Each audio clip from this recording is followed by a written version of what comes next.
জিয়ার সঙ্গে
অঞ্চলের জনগণ, সর্ব এলাকার সর্বসাধারণের সর্বপ্রকারের জনগণ এই পদত্যাগপত্র প্রত্যাখ্যান করতে চায়।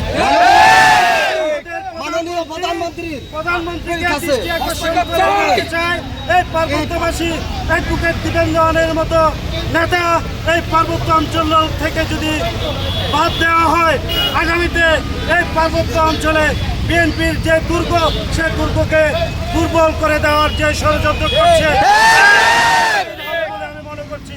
আমি অনুগ্রহ করে আমার প্রধানমন্ত্রীকে আহ্বান জানাবো এই পদত্যাগপত্র পূর্ণ বিবেচনা করে এই রাঙামাটিবাসীকে আবার এই অ্যাডভোকেট দীপেন দেওয়ানকে পূর্ণাঙ্গ মন্ত্রী ফিরিয়ে দেওয়া আহ্বান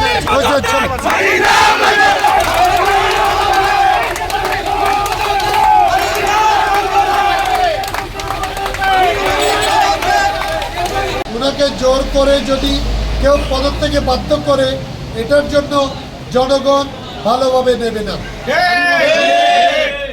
এটা কোনোভাবেই আমাদের কাছে বিশ্বাসযোগ্য নয়। এটা এই কারণে কোনোভাবেই যে পদত্যাগ করছে এটা আমি মনে করি না।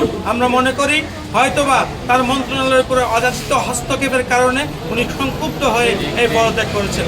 আগামী বিএনপির স্তম্ভ, উন্নয়নের স্তম্ভ একমাত্র দীপেন দেওয়ান। তাই বিশেষ বিবেচনায় ওনার কারণ খতিয়ে ওনার সাময়িক আবেগের যে অভিমান, সেটা প্রত্যাহার করে নিয়ে আগামী পার্বত্য চট্টগ্রামে বিএনপির পাশাপাশি সকল সম্প্রদায়, পাহাড়ি বাঙালি উন্নয়নের কান্ডারি আমাদের অ্যাডভোকেট দীপেন দেওয়ানকে পূর্ণ মন্ত্রী দিয়ে আমাদের উন্নয়নের ধারাবাহিকতা বজায় রাখার জন্য আমি বিশেষভাবে আহ্বান জানাচ্ছি।